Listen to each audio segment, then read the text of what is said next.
नमस्कार मित्रांनो मी रामेश्वर नवटके आपलं वेणुगंगा टेक या यूट्यूब चॅनलमध्ये स्वागत करत आहे। मित्रांनो, आजपर्यंत बऱ्याच लोकांनी कामगार महामंडळामध्ये नोंदणी केलेली आहे आणि कामगार महामंडळामध्ये नोंदणी करून त्या लोकांनी भांडी म्हणजे आपली घरात उपयोगी अशी स्टीलची भांडी, त्यानंतर बांधकाम कामगाराची पेटी असेच काही मोजके फक्त फायदे घेतलेले आहेत। पण मित्रांनो, आपल्याला माहीत असायला पाहिजे की कामगार महामंडळामध्ये आणखीही बऱ्याच कामगारांसाठी सुविधा आहेत आणि त्या शैक्षणिक सुविधा आहेत, आरोग्याच्या सुविधा आहेत, अशा बऱ्याच सुविधा आहेत आणि त्या सुविधाबद्दल आपण आजच्या व्हिडिओमधून संपूर्ण अशी माहिती घेणार आहोत। आणि मित्रांनो, या सुविधा इतक्या उपयोगी आहेत की पूर्ण आपल्याला म्हणजे बऱ्याचशा अशा कामाच्या या योजना आहेत आणि त्याची माहिती ही प्रत्येक कामगाराला असली पाहिजे। कारण आजपर्यंत फक्त स्टीलची भांडी आणि कामगारांची पेटी आणि टोपी एवढाच आपण उपयोग घेतला, पण इतरही अशा उपयोगी योजना आहेत, त्या योजनाबद्दल आपण माहिती बघणार आहोत। त्यामुळे मित्रांनो, तुम्ही जर चॅनलवर नवीन असाल तर चॅनलला सबस्क्राईब करून घ्या, लाईक करा आणि इतरही कामगारांना शेअर करायला विसरू नका। आणि ज्यांनी या कामगार नोंदणी महामंडळाची नोंदणी जर केलेली नसेल तर ती नोंदणीसुद्धा कशी करायची तो सुद्धा व्हिडिओ आपण या चॅनलच्या माध्यमातून बघणार आहोत। तर चला मित्रांनो, कोणकोणत्या अशा योजना आहेत त्या आपण योजना बघूया। तर मित्रांनो, यामध्ये कामगार नोंदणी आहे आणि त्यानंतर कल्याणकारी योजना आहेत। तर कल्याणकारी योजनामध्ये सामाजिक सुरक्षा ही पहिली योजना। यामध्ये पहिल्या विवाहाच्या खर्चाच्या प्रतिपूर्तीसाठी 30,000 रुपये हे त्या कामगाराला मिळतात आणि त्यासाठी त्या कामगाराकडे विवाह नोंदणी प्रमाणपत्र आणि दुसरं प्रथम विवाह असल्याबाबतचं शपथपत्र एवढीच फक्त 2 कागदपत्र लागतात आणि इथून फॉर्म डाउनलोड करून तो फक्त फॉर्म भरून द्यायचा आहे। त्यानंतर आहे मित्रांनो मध्यान्ह भोजन योजना। आता मध्यान्ह भोजन योजनेमध्ये आवश्यक पात्रता आहे विहित नमुन्यातील मागणीपत्र, तो सुद्धा फॉर्म येथे डाउनलोड करायचा आणि त्यासाठी मागणी करता येते। त्यानंतर आहे प्रधानमंत्री श्रमयोगी मानधन योजना। तर यामध्ये बघा मित्रांनो, यासाठी आवश्यक पात्रता आहे पाल्याच्या शाळेचे ओळखपत्र आणि यासाठी सुद्धा फॉर्म डाउनलोड करायचा आणि यासाठी अर्ज करू शकता। त्यानंतर आहे मित्रांनो प्रधानमंत्री जीवन ज्योती विमा योजना, खूप महत्त्वाची योजना आहे। यामध्ये आवश्यक पात्रता आहे विहित नमुन्यातील हमीपत्र, त्यासाठी सुद्धा इथे फॉर्म दिलेला आहे, तो डाउनलोड करायचा आणि त्यासाठी अर्ज करायचा आहे। त्यानंतर आहे मित्रांनो प्रधानमंत्री सुरक्षा विमा योजना। तर यासाठी सुद्धा आवश्यक पात्रता आहे विहित नमुन्यातील हमीपत्र, त्याचा फॉर्म इथे दिलेला आहे, तो डाउनलोड करून त्यासाठी द्यायचा आहे। त्यानंतर आहे पूर्व शिक्षण ओळख प्रशिक्षण योजना। तर मित्रांनो, यासाठी सुद्धा आवश्यक पात्रता आहे विहित नमुन्यातील मागणीपत्र, तो फॉर्म येथे आहे, तो डाउनलोड करायचा आहे। आणि आता महत्त्वाचा आहे मित्रांनो शैक्षणिक योजना। तर या शैक्षणिक योजनेअंतर्गत लाभ फक्त नोंदणीकृत बांधकाम कामगाराच्या पहिल्या 2 मुलांसाठी लागू आहे।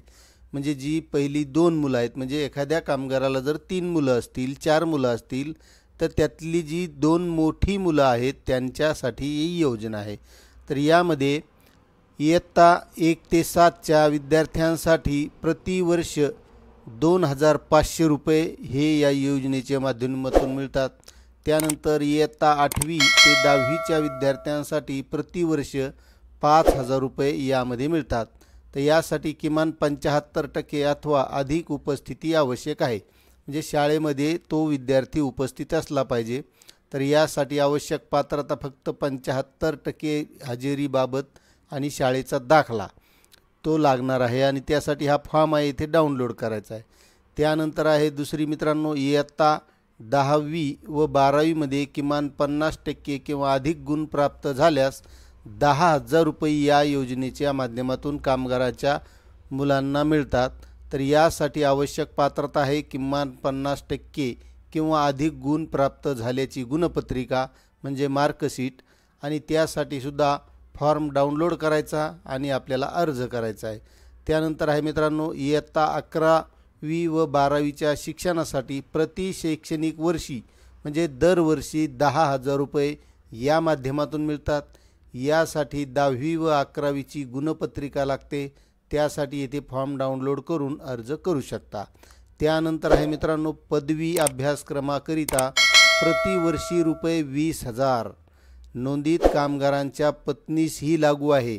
म्हणजे पदवीसाठी जर त्या कामगाराचा पाल्य म्हणजे मुलगा असेल किंवा पत्नी असेल तर पत्नीला सुद्धा लागू होतं आणि त्यासाठी आवश्यक पात्रता आहे मागील शैक्षणिक इयत्तेत उत्तीर्ण झाल्याचे गुणपत्रक, प्रमाणपत्र, चालू शैक्षणिक वर्षात प्रवेश घेतल्याबाबतची पावती, बोनाफाईड सर्टिफिकेट आणि येथे फॉर्म डाउनलोड करून घेता येतो आणि अर्ज करता येतो। त्यानंतर आहे मित्रांनो, वैद्यकीय पदवीकरिता प्रतिवर्षी रुपये 1,00,000 रुपये मिळतात। आणि दुसरा आहे अभियांत्रिकी पदवीकरिता प्रतिवर्षी 60,000 रुपये मिळतात। नोंदित कामगाराच्या पत्नीसही लागू, म्हणजे एखाद्या कामगाराची पत्नी जरी शिकत असेल तर तिच्यासाठी सुद्धा ही योजना लागू आहे आणि यासाठी आवश्यक पात्रता आहे मागील शैक्षणिक वर्षाच्या इयत्तेत उत्तीर्ण झाल्याचे गुणपत्रक, प्रमाणपत्र म्हणजे मार्कशीट, चालू शैक्षणिक वर्षात प्रवेश घेतल्याबाबतची पावती किंवा बोनाफाईड सर्टिफिकेट, यासाठी सुद्धा फॉर्म डाउनलोड करायचा आणि यासाठी अर्ज करायचा आहे। त्यानंतर आहे मित्रांनो, शासनमान्य पदविकेसाठी प्रति शैक्षणिक वर्षी रुपये 20,000, शासनमान्य पदव्युत्तर पदविकेसाठी प्रति शैक्षणिक वर्षी रुपये 25,000 आणि त्यासाठी सुद्धा मागील शैक्षणिक इयत्तेत उत्तीर्ण झाल्याचे गुणपत्रक, प्रमाणपत्र आणि चालू शैक्षणिक वर्षात प्रवेश घेतल्याबाबतची पावती, बोनाफाईड, इथे फॉर्म आहे, डाउनलोड करून आपण अर्ज करू शकता। त्यानंतर आहे नोंदित बांधकाम कामगाराच्या 2 पाल्यांना MSCIT शिक्षणाच्या शुल्काची प्रतिपूर्ती, म्हणजे आज MSCIT किती महत्त्वाची आहे आपल्याला माहीतच असेल। जर आपल्या पाल्याला MSCITला ॲडमिशन घ्यायचं असेल तर या माध्यमातून घेऊ शकता। यासाठी पाहिजे फक्त MSCIT उत्तीर्ण झाल्याचे प्रमाणपत्र व शुल्काची पावती, म्हणजे आपल्याला अगोदर MSCITला प्रवेश घ्यावा लागेल, त्यामध्ये पात्र व्हावं लागेल आणि पास झाल्याच्या नंतर जे काही शुल्क लागतं त्या शुल्काची पावती लागणार आहे, त्यासाठी सुद्धा येथे अर्ज आहे। आणि आता महत्त्वाची जी आपल्या आरोग्यविषयक योजना आहे तर ही खूप महत्त्वाची आहे। तर मित्रांनो, यामध्ये नैसर्गिक प्रसूतीसाठी 15,000 रुपये मिळतात म्हणजे कामगाराच्या पत्नीला, आणि शस्त्रक्रियेद्वारे प्रसूतीसाठी 20,000 रुपये मिळतात। 2 जीवित अपत्यासाठी, म्हणजे फक्त 2च मुलं असतील किंवा पहिलं आणि दुसरं अशा 2च मुलांसाठी हे मिळतात। त्यानंतर आहे, आता यासाठी कागदपत्र काय लागतात तर सक्षम वैद्यकीय अधिकाऱ्यांनी दिलेले नैसर्गिक शस्त्रक्रियेद्वारे प्रसूतीचे प्रमाणपत्र आणि वैद्यकीय उपचाराची देयके, म्हणजे त्याच्या ज्या काही पावत्या असतील त्या, आणि यातून फॉर्म डाउनलोड करायचा आहे। त्यानंतर आहे मित्रांनो, गंभीर आजाराच्या उपचारार्थ 1,00,000 रुपये लाभार्थी कामगार तिच्या कुटुंबियांना, म्हणजे त्यांच्या कुटुंबातील पूर्ण जे काही कुटुंब आहे त्या कुटुंबासाठी आहे। यासाठी सक्षम वैद्यकीय अधिकाऱ्यांनी गंभीर आजार असल्याबाबत दिलेले प्रमाणपत्र आणि वैद्यकीय उपचारविषयक कागदपत्रे, म्हणजे काही मेडिकलचे असतील, दवाखान्याच्या काही फी भरलेल्या पावती असतील त्या यासाठी लागतात आणि फॉर्म येथे आहे। त्यानंतर आहे मित्रांनो, एका मुलीच्या जन्मानंतर कुटुंब नियोजनाची शस्त्रक्रिया केल्यास त्या मुलीच्या नावे 18 वर्षापर्यंत 1,00,000 रुपये मुदत बंद ठेव, म्हणजे एखाद्या कामगाराने एकाच मुलीवर जर ऑपरेशन केलं त्यानंतर आपत्ती होऊ द्यायचं नसलं तर त्या मुलीच्या नावाने 1,00,000 रुपयाचा 18 वर्षापर्यंतचा बॉन्ड ज्याला म्हणतो आपण तो बॉन्ड ठेवण्यात येईल। आणि यासाठी सक्षम वैद्यकीय अधिकाऱ्यांनी दिलेले कुटुंब नियोजन शस्त्रक्रियेबाबतचे प्रमाणपत्र, अर्जदारास 1 कन्या अपत्यापेक्षा जास्त अपत्य नसल्याचा पुरावा म्हणजे शपथपत्र आणि त्यासाठी फॉर्म येते आहे। त्यानंतर आहे 2,00,000 रुपये 75% किंवा कायमचे अपंगत्व आल्यास 2,00,000 रुपये या कामगारास मिळणार आहेत। आता यासाठी 75% अपंगत्व असल्याचे सक्षम वैद्यकीय अधिकारी मंडळाचे प्रमाणपत्र व वैद्यकीय उपचाराची देयके, म्हणजे ज्या काही हॉस्पिटलच्या दवाखान्याच्या पावत्या असतील त्यासाठी येथे फॉर्म आहे। खूप चांगल्या योजना आहेत मित्रांनो। त्यानंतर आहे महात्मा ज्योतिबा फुले जन आरोग्य योजना, तर या योजनेकरता विहित शिधापत्रिका शिधापत्रिका म्हणजे आपलं रेशन कार्ड आणि त्यासाठी फॉर्म येथे डाउनलोड करायचा आहे. आणि पुन्हा आहे आरोग्य तपासणी, म्हणजे एखाद्या कामगाराला जर आरोग्याची तपासणी करायची असेल त्यासाठी सुद्धा योजना आहे. यासाठी शासकीय निमशासकीय व्यसनमुक्ती केंद्रातून उपचार घेतल्याचे शासकीय वैद्यकीय अधिकाऱ्याचे प्रमाणपत्र, हे अशा महत्त्वाच्या गोष्टी आहेत. त्यानंतर आर्थिक मदतसुद्धा आहे. व्हिडिओ खूप मोठा होत आहे पण योजना खूप चांगल्या आहेत, त्यामुळे या प्रत्येकानं योजनेचा लाभ घेतला पाहिजे. आता आर्थिकमध्ये आहे मित्रांनो, कामगाराचा कामावर असताना मृत्यू झाल्यास 5 लाख रुपये कायदेशीर वारसास मिळणार आहेत. यासाठी आवश्यक आहे सक्षम वैद्यकीय अधिकाऱ्यांनी दिलेला मृत्यू दाखला किंवा बांधकाम कामगार कामावर असताना मृत्यू झाल्याबाबतचा पुरावा. त्यासाठी इथे फॉर्म आहे तो वापरायचा आहे.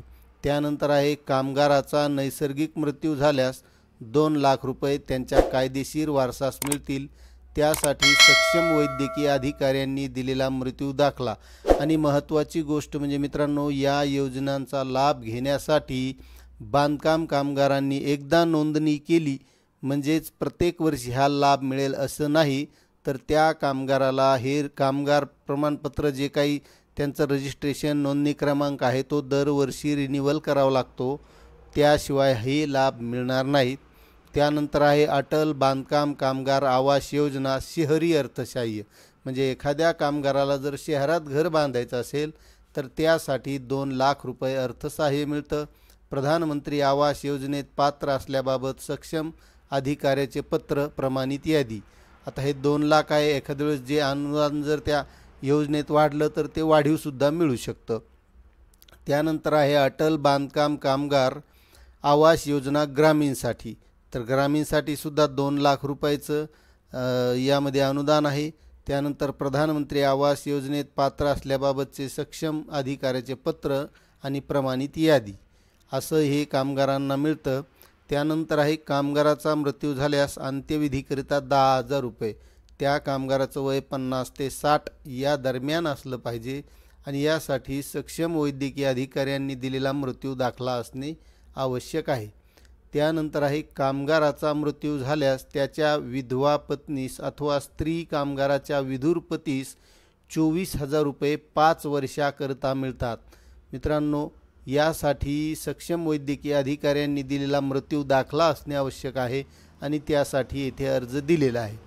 त्यानंतर आहे मित्रांनो, गृहकर्जावरील रुपये 6 लाख पर्यंतच्या व्याजाची रक्कम किंवा रुपये 2 लाख रुपये, म्हणजे एखाद्या कामगाराने जर योजनेतून घर नाही घेतलं त्या 2 लाख रुपयाच्या, मग त्यानं जर काही मोठं घर बांधलं 6 लाख रुपयापर्यंतचं, तर त्याच्या व्याजाची रक्कम किंवा 2 लाख, समजा 2 लाखाच्या वर व्याज जात असेल तर फक्त 2 लाखच मिळेल आणि जर 2 लाखाच्या आत असेल तर तेवढे 2 लाख रुपये त्या कामगारास मिळतील. यासाठी राष्ट्रीयकृत बँकेत कर्ज घेतल्याचा पुरावा, कर्ज विम्याची पावती, घर पती पत्नीच्या संयुक्त नावे नोंदणीकृत असल्याचा पुरावा आणि त्यासाठी येथे फॉर्म दिलेला आहे. अशी या योजना आहेत मित्रांनो कामगारासाठी.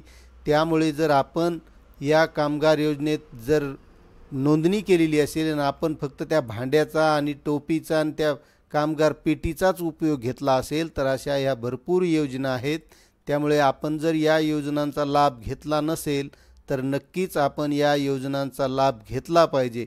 आणि आपल्याला प्रत्येक योजनेची जर माहिती हवी असेल तर नक्कीच कमेंट करून सांगा. आपण एका योजनेची माहिती अशी संपूर्णपणे आपल्या चॅनलच्या माध्यमातून देण्याचा प्रयत्न करू. आणि तुम्ही जर आपल्या चॅनलवर नवीन असाल तर महत्त्वाचं म्हणजे आपलं चॅनल अगोदर सबस्क्राईब करून घ्या, लाईक करा आणि इतरही कामगारांना शेअर करा. आणि ज्यांनी नोंदणी केलेली नसेल त्यांना जर नोंदणी करायची असेल, कशी करायची याची सर्व इत्थंभूत माहिती हवी असेल तर आपले चॅनल सबस्क्राईब करून घ्या, कारण आपण या चॅनलच्या माध्यमातून नोंदणी कशी करायची तो सुद्धा व्हिडिओ आणणार आहोत. आणि महत्त्वाचं म्हणजे मित्रांनो, आपल्याला जर आता सौर वेळेवर लाईन नसते गावखेड्यामध्ये आणि आपल्याला सौरवर म्हणजे सोलरचे लाईट जर हवे असतील तर आपला जो काही व्हिडिओ चालू होता या चालू व्हिडिओमध्ये जे काही तुम्हाला लाईट दिसले किंवा आपल्या डिस्क्रिप्शनमध्ये लाईट त्याच्या लिंक दिलेल्या आहेत त्या लाईटच्या, तर त्यावर जाऊन आपण आपल्या घरच्यासाठी शेतासाठी किंवा आपल्या ज्या कामावर आपण आहोत त्या कामावर वापरण्यासाठी सोलर लाईट आपण नक्कीच खरेदी करू शकता। त्यामुळे तुम्हाला जर आवडले तर नक्कीच आपल्या या लिंकवर क्लिक करून हे लाईट आपण खरेदी करू शकता। तुम्हाला व्हिडिओ चालू असताना काही दिसले त्यानंतर डिस्क्रिप्शनमध्ये सुद्धा त्यासाठी लिंक दिलेले आहेत। धन्यवाद मित्रांनो, आपल्याला माहिती आवडली असेल